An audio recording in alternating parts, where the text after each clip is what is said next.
નમસ્કાર દર્શક મિત્રો, ધ લોકસત્તા શોમાં આપનું સ્વાગત છે। પશ્ચિમ પ્રશાંત મહાસાગરમાં સર્જાયેલું સુપર ટાઇફૂન રગાસા હવે 5થી વધુ દેશો માટે ખતરો બની ગયું છે। ફિલિપિન્સના ઉત્તરીય ક્ષેત્રમાં વિનાશ વેર્યા બાદ આ શક્તિશાળી વાવાઝોડું હવે દક્ષિણ ચીન, હોંગકોંગ અને તાઇવાન તરફ આગળ વધી રહ્યું છે। તેના કારણે હજારો લોકોનું સુરક્ષિત સ્થળોએ સ્થળાંતર કરવામાં આવ્યું છે અને વ્યાપક પાયે તબાહી થવાની સંભાવના વ્યક્ત કરવામાં આવી છે। મીડિયા અહેવાલો અનુસાર ફિલિપિન્સના હવામાન વિભાગે જણાવ્યું હતું કે સ્થાનિક સમય મુજબ સોમવારે બપોરે 3 વાગે આ ટાઇફૂન કાગયાન પ્રાંતના પાનુઇટન ટાપુ પર 230 કિલોમીટર કલાકની ઝડપે ત્રાટક્યું હતું। તેના કારણે અનેક વિસ્તારોમાં વીજળી ગુલ થઈ ગઈ હતી। કાગયાન અને અપાયાઓ જેવા પ્રાંતોમાં હજારો પરિવારોને તાત્કાલિક અસરથી ઇમરજન્સી શેલ્ટર્સમાં ખસેડવામાં આવ્યા છે। ભારે પૂર, ભૂસ્ખલન અને માળખાગત સુવિધાઓને નુકસાન થવાની ગંભીર ચેતવણી આપવામાં આવી છે। ફિલિપિન્સના રાષ્ટ્રપતિએ પણ જાહેર સુરક્ષાને ધ્યાનમાં રાખીને રાજધાની મનીલા અને 29 ઉત્તરીય પ્રાંતોમાં સરકારી કામકાજ અને શાળાઓ બંધ રાખવાની જાહેરાત કરી છે। ફિલિપિન્સમાંથી પસાર થયા બાદ ટાઇફૂન રગાસા હવે દક્ષિણ ચીન સાગર તરફ પશ્ચિમ દિશામાં આગળ વધી રહ્યું છે।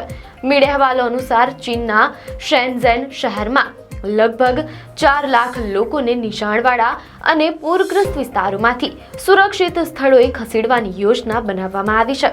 ચીનના રાષ્ટ્રીય હવામાન કેન્દ્રે આગાહી કરી છે કે આ ટાઇફૂન શેનઝેન અને ગુઆંગડોંગ પ્રાંતના દરિયાકાંઠાના વિસ્તારોમાં લેન્ડફોલ કરી શકે છે। રગાસા વાવાઝોડું તાઇવાનના દક્ષિણ ભાગમાંથી પણ પસાર થવાની શક્યતા છે। તાઇવાનના તાઇતુંગ અને પિંગતુંગ કાઉન્ટીઝમાં શાળાઓ અને ઓફિસો બંધ રાખવાની જાહેરાત કરવામાં આવી છે। હોંગકોંગમાં પણ સ્થિતિ ગંભીર છે, જ્યાં 700થી વધુ ફ્લાઇટ્સ રદ કરવામાં આવી છે અને શાળાઓ 2 દિવસ માટે બંધ રાખવાનો આદેશ આપવામાં આવ્યો છે। હવામાન નિષ્ણાંતોના મતે આ વર્ષનું આ સૌથી શક્તિશાળી વાવાઝોડું છે। ગ્લોબલ વોર્મિંગના કારણે આવા ખતરનાક વાવાઝોડાની આવૃત્તિ વધી રહી છે। સ્થાનિક સત્તાવાળાઓ દ્વારા લોકોને સતર્ક રહેવા, ઘરોમાં સુરક્ષિત રહેવા અને કોઈ પણ જરૂર વગર બહાર ન નીકળવાની અપીલ કરવામાં આવી છે। જો કે સુપર ટાઇફૂન રગાસાનો કહેર પશ્ચિમ પ્રશાંત મહાસાગરના દેશોમાં ચાલુ છે। ફિલિપિન્સમાં તબાહી મચાવ્યા બાદ હવે આ શક્તિશાળી વાવાઝોડું તાઇવાન તરફ આગળ વધી રહ્યું છે, જેના કારણે તાઇવાનમાં પણ હાઈ એલર્ટ જારી કરવામાં આવ્યું છે। ફિલિપિન્સની રાજધાની મનીલા સહિત દેશના મોટા ભાગના વિસ્તારોમાં શાળાઓ અને સરકારી કચેરીઓ બંધ કરી દેવામાં આવી છે। મીડિયા અહેવાલો અનુસાર વાવાઝોડાએ સૌપ્રથમ ફિલિપિન્સના અંતરિયાળ વિસ્તારો જેવા કે બાટાનેસ અને બાબુયાન ટાપુઓ પર લેન્ડફોલ કર્યું હતું, જ્યાં લગભગ 20,000 લોકો રહે છે। આ ટાપુઓ તાઇવાનથી લગભગ 740 કિલોમીટર દૂર આવેલા છે। બીજી તરફ તાઇવાન પણ આ વાવાઝોડાને લઈને એલર્ટ પર છે। તાઇવાનના પૂર્વમાં આવેલા હુઆલિયન કાઉન્ટીમાંથી લગભગ 300 લોકોને સુરક્ષિત સ્થળોએ ખસેડવામાં આવ્યા છે। જો કે એવી અપેક્ષા નથી કે રગાસા સીધું તાઇવાન પર અથડાશે, પરંતુ તેના કારણે ભારે વરસાદ અને પૂર્વ કિનારાના વિસ્તારોમાં નુકસાન થવાની સંભાવના વ્યક્ત કરવામાં આવી છે।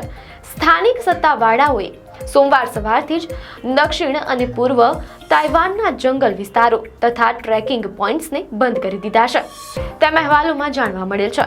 તંત્ર દ્વારા લોકોને કોઈ પણ જરૂર વગર ઘરની બહાર ન નીકળવાની અને સુરક્ષિત રહેવાની અપીલ કરવામાં આવી છે। પશ્ચિમ પ્રશાંત મહાસાગરમાં સર્જાયેલું સુપર ટાઇફૂન રગાસા હવે વધુ શક્તિશાળી બની ગયું છે। આ વાવાઝોડું હવે કેટેગરી 5ના વાવાઝોડા જેટલું તીવ્ર બની ગયું છે, જે ફિલિપિન્સ બાદ હવે ચીન અને હોંગકોંગ માટે ગંભીર ખતરો ઊભો કરી રહ્યું છે। ચીનના ગુઆંગડોંગ પ્રાંતના અધિકારીઓએ રહેવાસીઓને આ વિનાશક અને ભયાનક આપત્તિ માટે તૈયાર રહેવાની સલાહ આપી છે। વાવાઝોડાના જમીન પર ટકરાવવાની આગાહીના 2 દિવસ પહેલા અધિકારીઓએ ભારે વરસાદ અને જોરદાર પવન ફૂંકાવાની ચેતવણી આપી છે। બીજી તરફ હોંગકોંગમાં પણ સ્થિતિ ગંભીર છે। અહીંના અધિકારીઓએ જણાવ્યું છે કે મંગળવારથી હવામાન ઝડપથી ખરાબ થશે। તેના કારણે શાળાઓની વ્યવસ્થા અંગે પણ વિચારણા કરવામાં આવી રહી છે। મોટા પાયે હવાઈ સેવાઓ પર પણ તેની અસર જોવા મળી રહી છે। ઉલ્લેખનીય છે કે ફિલિપિન્સમાં સ્થાનિક ભાષામાં રગાસાને નાન્ડો તરીકે ઓળખવામાં આવે છે। આ વાવાઝોડું એવા સમયે આવ્યું છે જ્યારે ફિલિપિન્સ છેલ્લા 1 અઠવાડિયાથી ભીષણ ચોમાસાને કારણે પૂરની સમસ્યાનો સામનો કરી રહ્યું છે। ફિલિપિન્સથી લઈને ચીન અને તાઇવાન સુધી આ વાવાઝોડું ગંભીર પડકાર ઊભો કરી રહ્યું છે. વૈજ્ઞાનિકો અને હવામાન નિષ્ણાંતોનું કહેવું છે કે આબોહવા પરિવર્તન આવા સુપર ટાઇફૂન માટે જવાબદાર છે. આપને માહિતી સારી લાગી હોય તો વિડીયોને લાઇક અને શેર કરજો, ચેનલને સબસ્ક્રાઇબ કરજો.